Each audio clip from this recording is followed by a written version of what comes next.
திரு ஷபீர், ரெண்டு விஷயங்கள் இந்த அறிவிப்புகளிலிருந்து விமர்சனமாக நான் புரிந்து கொண்டது. ஒன்று, செயல்படுத்துகிறோன்னு சொன்ன திட்டங்களில் முழுமை இல்லை. ஏற்கனவே தேர்தலுக்கு முன்பு சொல்லப்பட்டது வேறாகவும் தற்போது வந்திருக்கக்கூடிய அறிவிப்புக்கும் பெரும் இடைவெளி இருக்குங்கிறது ஒன்று. இன்னொன்று, பரந்தூரை தனியாக பிரித்து திரு வில்சன் சார் சொல்லும்போது வளர்ச்சியில் 10 வருடங்கள் 15 வருடங்கள் தமிழ்நாடு பின்னாடி போயிடும் அப்படின்னு சொல்கிறார்.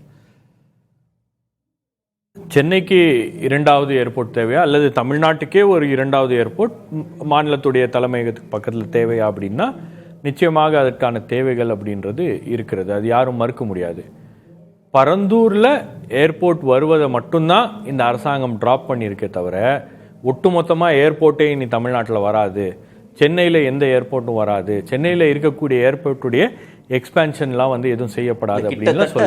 6700 ஏக்கர் நிலம் கையகப்படுத்தப்பட்டு 90% பணிகள் முடிவடைந்த பிறகு நிறுத்துறீங்களே அப்படின்னு அரசு கேட்கிறார். 1700 ஏக்கர் தான் கையகப்படுத்தப்பட்டிருக்கு, இன்னும் பண்ணல. ஸோ உங்களுக்கு ஒரு ஏர்போர்ட் வருவதனால் மட்டும் எல்லா வளர்ச்சிகளும் அப்படியே வந்துடும் அப்படின்றது கிடையாது. அது ஒரு ஸ்ட்ராட்டஜி. இப்போ ஆந்திராவை கம்பேர் பண்ணுறாங்க, அதே போல் பெங்களூரை கம்பேர் பண்ணுறாங்க. பெங்களூருடைய ஒட்டுமொத்த பெங்களூருடைய டோப்போகிராஃபியே எக்ஸ்ட்ரீம்லி டிஃப்ரெண்ட். ஆந்திராவுக்கு வந்து அவங்க ஏதோ நேற்று வந்து எல்லாத்தையும் எக்ஸ்பேண்ட் பண்ண ஆரம்பித்தாங்க அப்படின்றது கிடையாது. 95லேருந்தே அவங்க வந்து அந்த ஒரு ஸ்ட்ராட்டஜி அவங்க மெயின்டைன் பண்ணுறாங்க. அங்கே லேண்ட் டெவலப்மெண்ட்டு, ஐடி காரிடர், அதுக்கான பாலிசி, அதுக்கப்புறம் இன்வெஸ்ட்மெண்ட்டை எப்படி ஈர்ப்பது அப்படின்றதுக்கான செட்டப்பை உருவாக்கி வச்சுட்டு அப்புறம் இன்வெஸ்ட்மெண்ட்டை ஈர்க்கிறாங்க. அந்த ஸ்ட்ராட்டஜியில் அவங்க வெற்றி பெற்றிருக்காங்க. அதனால் ஆந்திராவுக்கு வந்து பல இடங்களில் உங்களுக்கு வந்து அவங்களால இந்த ஹைடெக் சிட்டி, சைபராபாத், அப்படி இந்த மாதிரி செட்டப்ஸ்லாம் அவங்களால வந்து உருவாக்க முடிந்தது.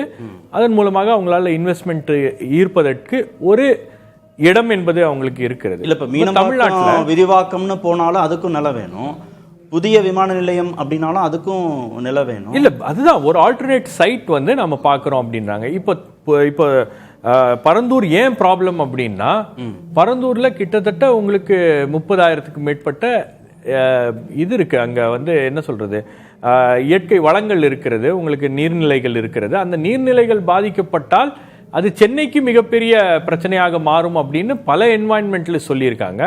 அது மட்டும் இல்லாமல் இந்த ஏவியேஷன் செக்யூரிட்டியில் இருக்கக்கூடிய, சேஃப்டியில் இருக்கக்கூடிய எக்ஸ்பர்ட்ஸே சொல்லுவது என்னன்னா, கேப்டன் மோகன் ரங்கநாதன் போன்றவர்கள்லாம் ரொம்ப கிளியராக என்ன சொல்கிறீங்க, நீங்கள் ஒரு 5000 ஏக்கருக்கு பூரா காங்கிரீட்டை போட்டு அடைச்சிங்கன்னா தண்ணி வந்து உங்களுக்கு மழை தண்ணீர் மற்ற தண்ணி வந்து உங்களுக்கு சென்னை பக்கம் வரும், அது சென்னைக்கு ஒரு மிகப்பெரிய ஆபத்தாக மாறும் அப்படின்றது அவங்களுடைய ஒரு விஷயத்தை குறிப்பிடுறாங்க. மத்திய அரசு கொடுத்த விளக்கத்தில் 2-3 இடங்கள் தமிழ்நாடு அரசு ஏற்கனவே பரிந்துரையாக அனுப்பியிருந்தது. அதுல விமான நிலையம் அமைப்பதற்கு ஏதுவான இடம் அப்படின்னு எதை சொல்றாங்க, இங்க வந்து ரொம்ப பாப்புலேஷன் கம்மி, இங்க வந்து ஒரு 1000 பேர் தான் இருக்காங்க, 2000 பேர் தான் இருக்காங்க, ஆக இவங்களை அப்புறப்படுத்திட்டு நாம அந்த இடத்த பார்த்துடலாம் அப்படின்றாங்க. அவங்க வந்து எத்தனை பேர் குடியிருக்காங்கன்றதை பார்க்குறாங்களே தவிர அதை தாண்டி அங்கே இருக்கக்கூடிய நீர்நிலைகள், அதை தாண்டி அங்கே இருக்கக்கூடிய விவசாய நிலங்கள், அங்கே இருக்கக்கூடிய இயற்கை வளங்கள், இதெல்லாம் யார் பாப்பா அப்படின்ற அந்த கேள்வி அப்படின்றது இருக்கு இல்லையா.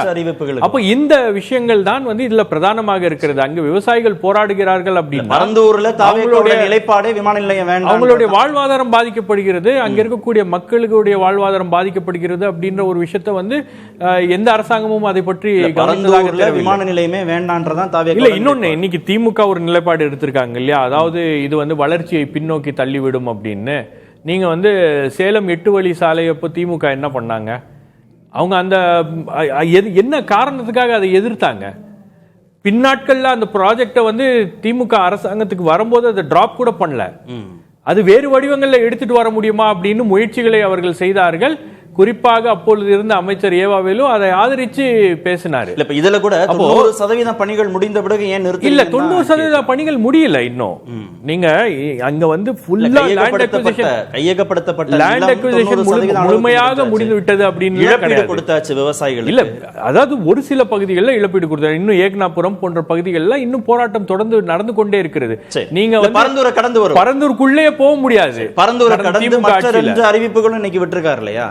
இன்னொரு கேஸ் சிலிண்டர் சொல்லியிருக்கிறாரு, 2வது மகளிர் பேருந்து பயணம். 2 அறிவிப்புகள்ல எனக்கு வந்து இந்த கேஸ் சிலிண்டர் அறிவிப்பு அப்படின்றது இது சாத்தியமா அப்படின்ற ஒரு கேள்வி என்பது இருந்துச்சு. 3 சிலிண்டர் 6 சிலிண்டர் எப்படி கொடுக்க முடியும் அப்படின்னு.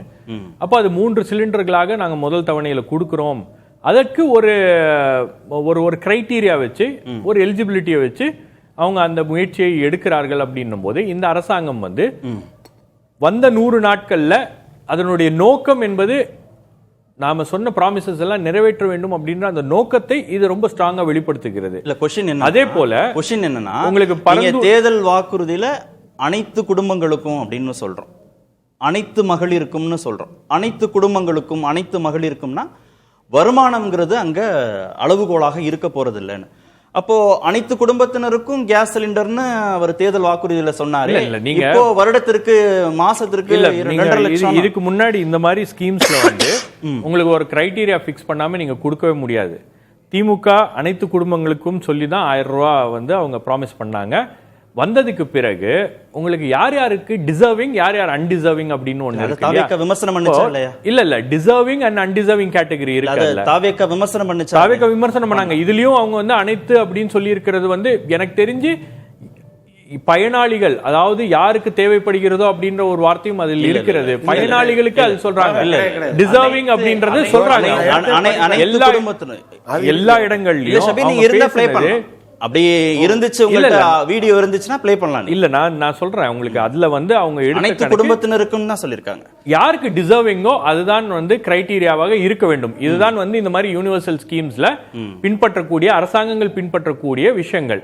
ஏன்னா எல்லா குடும்பங்களுக்கும் கொடுக்கணும் அப்படின்னு அது முடியாது. அது எப்படி சாத்தியமாக முடியும் அறிவிக்கிறாங்க? இல்ல நீங்க அறிவிச்சிருக்காங்க அப்படின்றீங்க. நீங்க நான் என்ன சொல்றேன், 6 சிலிண்டர் அப்படின்றது எப்படி கொடுக்க முடியும் அப்படின்ற ஒரு கேள்வி எழுப்பப்பட்டுச்சு இல்லையா?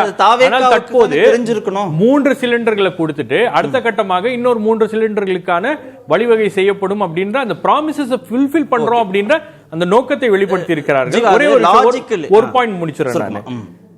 நீங்க வந்து பரந்தூரை பொறுத்த வரைக்கும் இந்த திட்டத்தை கைவிடுவதற்கு தைரியம் இருக்கிறதா இந்த அரசாங்கத்துக்கு? ஒரு மைனாரிட்டி அரசாங்கம் இதை செய்யுமா அப்படின்னா அந்த பொலிட்டிக்கல் வில்ல இன்னைக்கு வந்து முதலமைச்சர் விஜய் அவர்கள் டெமான்ஸ்ட்ரேட் பண்ணியிருக்காரு. மக்களுக்கு கொடுத்த வாக்குறுதிகளை நிறைவேற்றி இருக்கிறார். போராட்டங்களுக்கு அந்த மக்களுக்கு கொடுத்த வாக்குறுதி, போராட்டங்கள் வாயிலாக மக்களுக்கு கொடுத்த வாக்குறுதியை நிறைவேற்றி இருக்கிறார் அப்படின்னு பாக்குறேன்.